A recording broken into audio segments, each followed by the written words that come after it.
Pourquoi l'acidité est-elle bonne pour votre estomac? Bienvenue à vous dans cette nouvelle vidéo, je suis ravie de vous accueillir. Je m'appelle Coralie Béguin, je suis naturopathe spécialisée dans les troubles digestifs chroniques et j'accompagne les personnes qui ont des problématiques de digestion à travers des formations dédiées, des programmes en ligne ou encore des consultations dans mon équipe de naturopathes. Si ça vous intéresse d'en savoir plus, n'hésitez pas à consulter mon site internet coraliebéguin.com. Bienvenue à vous dans cette nouvelle vidéo. Aujourd'hui, on va aborder pourquoi l'acidité au niveau de l'estomac est extrêmement importante pour lutter et soulager les troubles de digestion, que ce soit de la colopathie, de l'intestin irritable, du SIBO, de la candidose, du SIFO, que ce soit également de l'hypochloridrie. Cet acide chlorhydrique, cette acidité est extrêmement importante et aujourd'hui, aujourd'hui, des fois, on ne vous explique pas toujours pourquoi et on vous dit que cet acide chlorhydrique ne sert pas à grand chose alors que c'est le garant d'une bonne digestion et c'est le garant de votre tube digestif. Première chose, il faut savoir qu'un estomac qui fonctionne bien, dans la digestion, il devrait être compris entre 1,5 et 2, 2,5 à peu près pour bien digérer.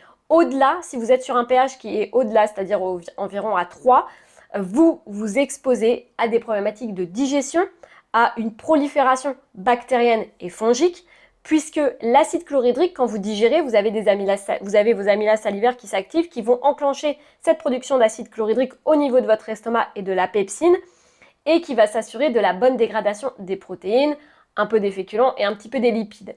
Si cet acide chlorhydrique n'est pas assez fort, si votre acide chlorhydrique, imaginons, est à 3 parce que vous êtes stressé, parce que vous ne mangez pas bien, parce qu'il y a des antécédents, parce que vous avez peut-être pris des médicaments qui ont éteint un petit peu ce feu digestif, parce que vous avez pris aussi des IPP, eh bien, vous allez laisser la barrière ouverte aux agresseurs, aux bactéries, comme je vous ai dit.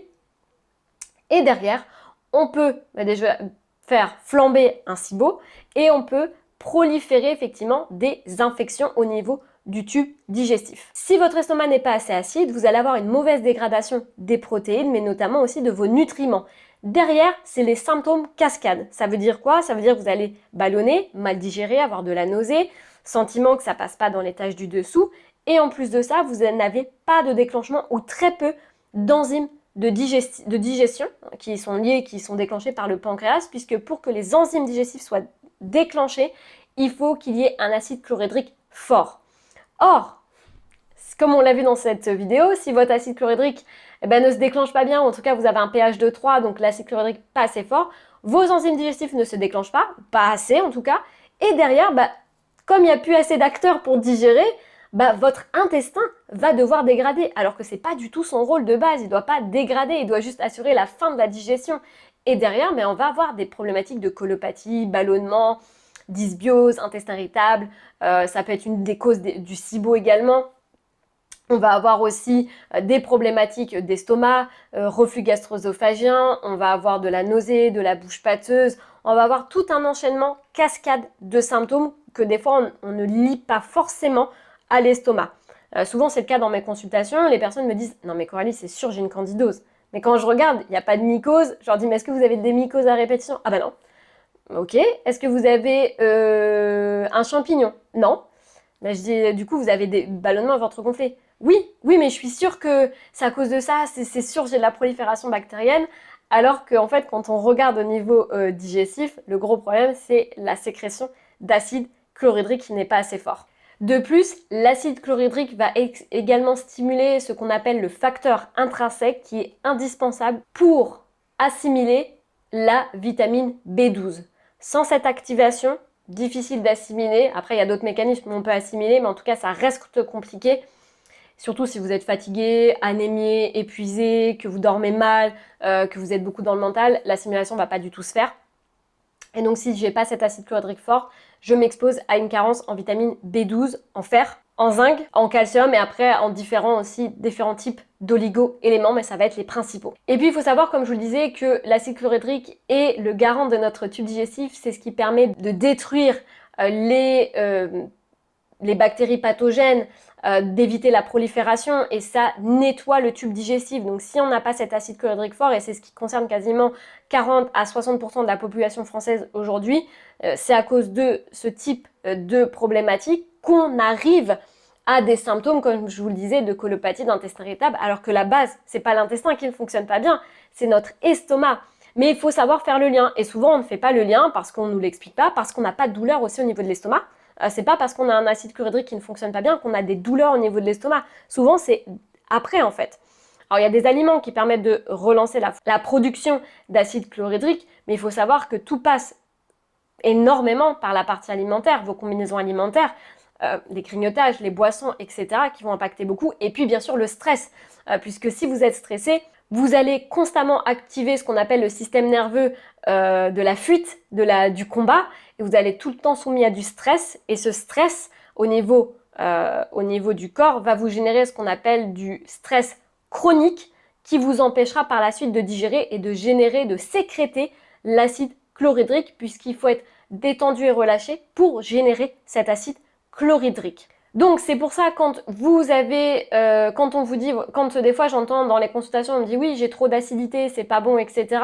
Ça veut rien dire, puisque l'acidité on en a besoin au niveau de l'estomac. Par contre effectivement quand vous êtes sur un terrain qui va avoir tendance à s'acidifier un petit peu, même si j'aime pas trop ce terme, mais en tout cas à se déminéraliser, je préfère ce terme.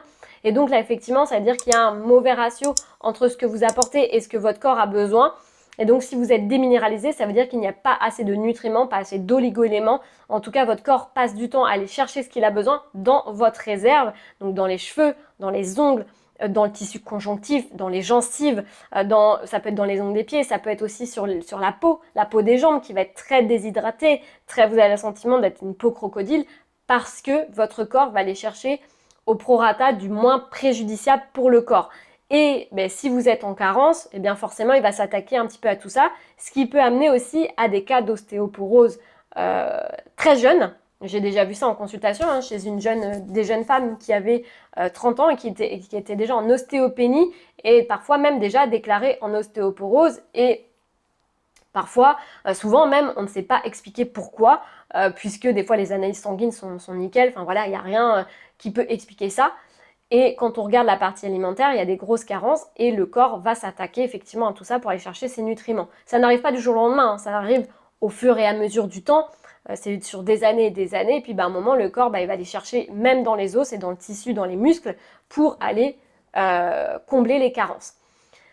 Donc c'est pas toujours évident de tout comprendre, de tout assimiler, puisqu'on entend tellement de choses, et je le sais, puisque vous me le dites tout le temps en consultation, mais oui, mais je suis perdue, qu'on me dit ça, qu'on me dit ça, etc. Le plus important, c'est de revenir à l'observation des faits, c'est-à-dire la constatation sur vous, qu'est-ce que ça vous génère, qu'est-ce que ça vous fait, pour que vous puissiez aussi vous observer. Et le plus important, c'est d'être acteur de sa santé et non pas passif. Faites des recherches, intéressez-vous et regardez, constatez sur vous-même. S'il y a des choses où vous dites j'ai lu ça dans un livre mais moi quand je l'applique sur moi ça fonctionne pas, ça veut dire que c'est pas pour vous.